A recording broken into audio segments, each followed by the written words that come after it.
эфире новости, в студии Надежда Саханская. Добрый вечер. В начале коротко о темах. Небо работает на безопасность. Самолет-зондировщик Ан-26 «Атмосфера» приступил ко второму этапу работ по искусственному вызову дождя. Отопительный сезон на контроле. В республике прошел очередной штаб по подготовке к зиме. От арены к собственному дому победитель игр Дыгына Артем Дьяконов официально стал обладателем главного приза однокомнатной квартиры.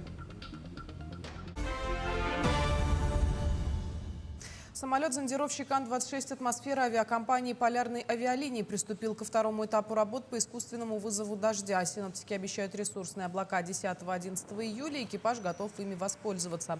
В эти дни запланированы вылеты над Намским, Хангаласским, Мегино-Кангаласским, Усть-Алданским, Улусами, Якутском и Заречными районами. Специальная обработка облаков помогает усилить осадки, чтобы природа сама помогла снизить пожароопасность в лесах и на торфяниках.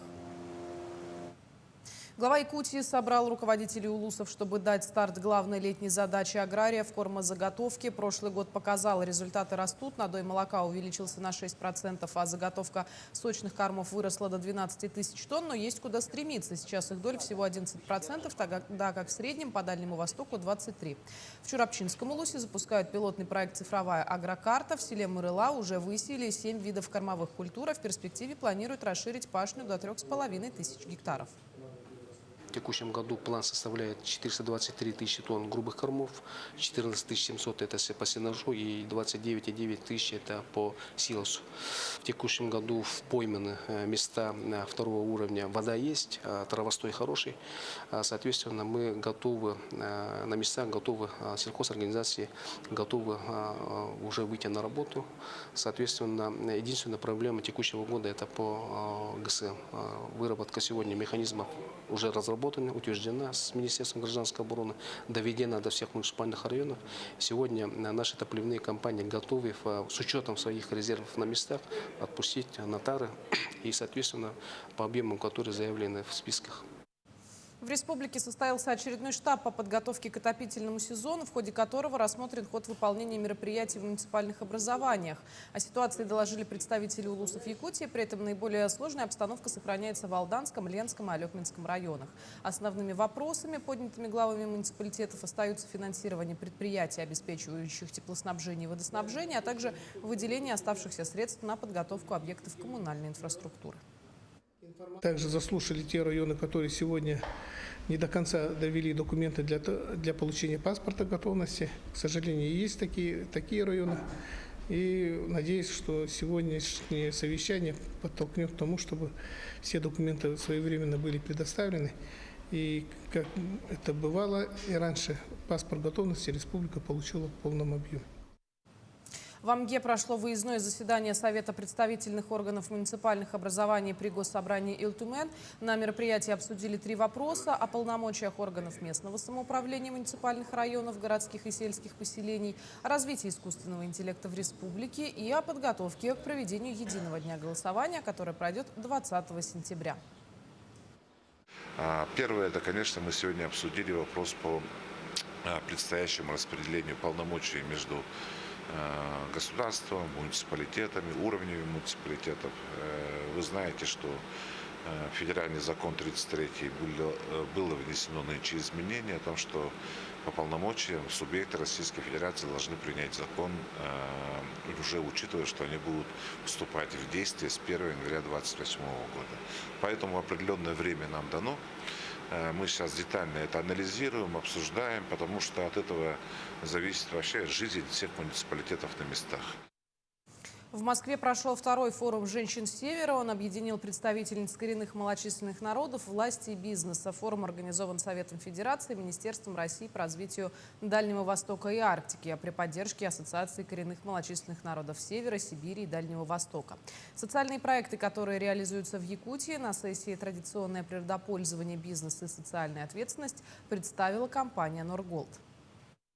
Социальная ответственность, системные инвестиции в будущее, территорий – фраза, девиз компании. С 2023 года Nordgold направила на соцпроекты в республике 700 миллионов рублей. Идет системная работа по поддержке коренных народов Севера. Один из ярких примеров – строительство школы-сада в селе Тяня Алекминского района. Объект введут в 2027 году.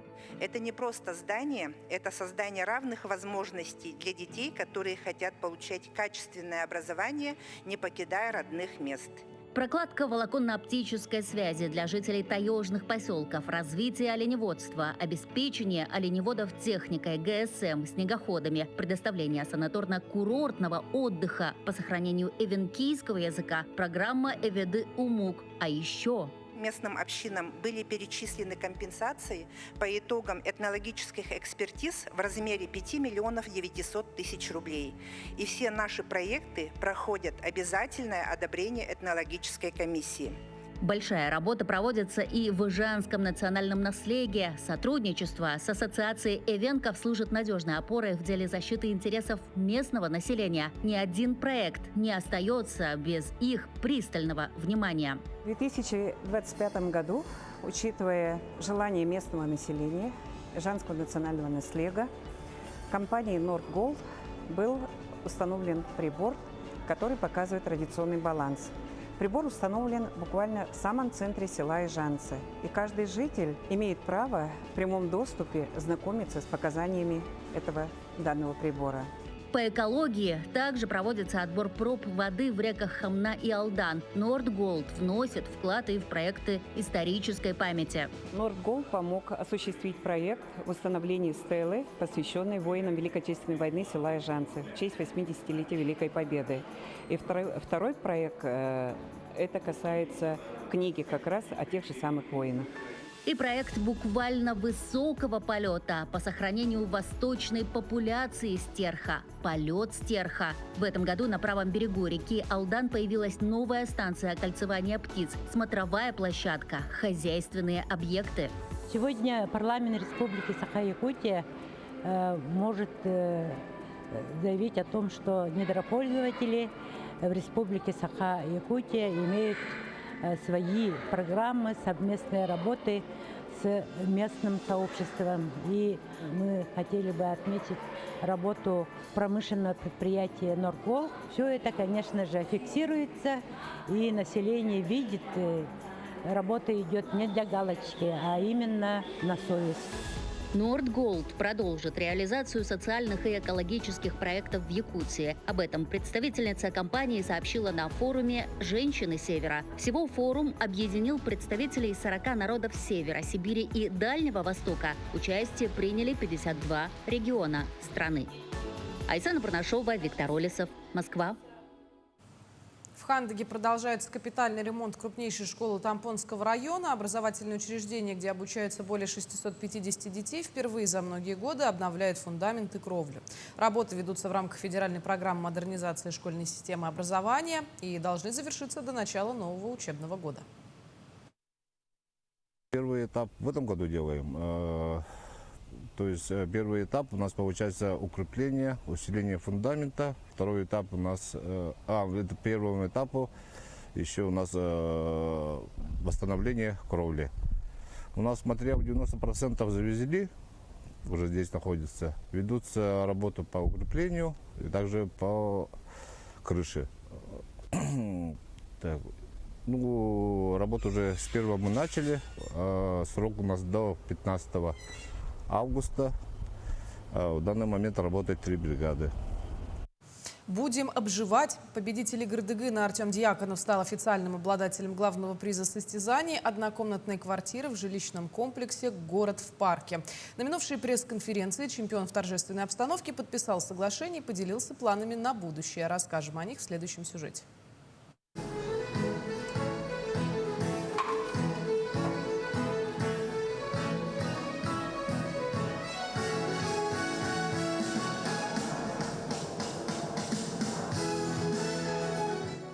В волнительный момент. Ознакомившись с нюансами договора, чемпион игр Дыгына 2026 Артем Дьяконов наконец ставит свою подпись. Теперь квартира в новом жилищном комплексе от группы компании СТК официально принадлежит ему. Она – результат его многолетнего труда и тяжелой подготовки. Теперь осталось дождаться ввода ЖК и начать обживать квартиру.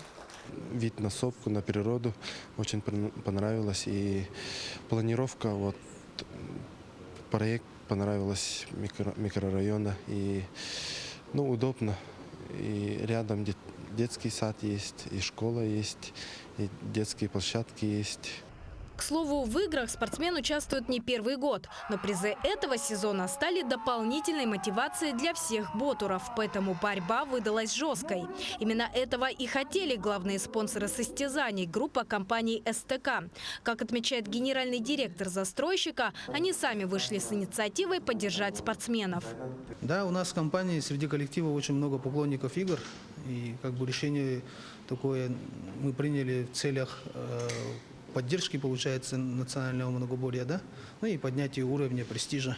И внесли предложение мэрии города.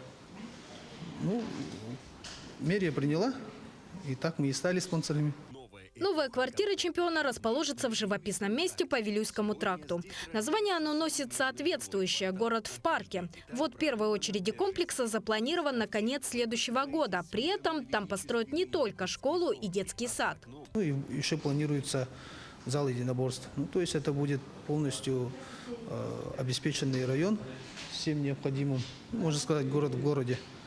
Пока компания не знает, сможет ли и дальше носить звание генерального спонсора главных спортивных стартов республики. Но Артем Дьяконов признается, к участию в следующих играх он готов несмотря ни на что и настроен исключительно на победу. Сарглана Неустроева, Илья Сыромятников, Якутск. В Вилюйском районе прошли рейды по безопасности на воде. Жителям разъясняли правила поведения на воде в летний период, предупреждали об опасности и запрете купания в необорудованных местах. Участники рейда напомнили жителям о необходимости соблюдать осторожность, следить за детьми и строго придерживаться правил безопасности. Во время проверки всем раздали памятки с рекомендациями по безопасному поведению у водоемов.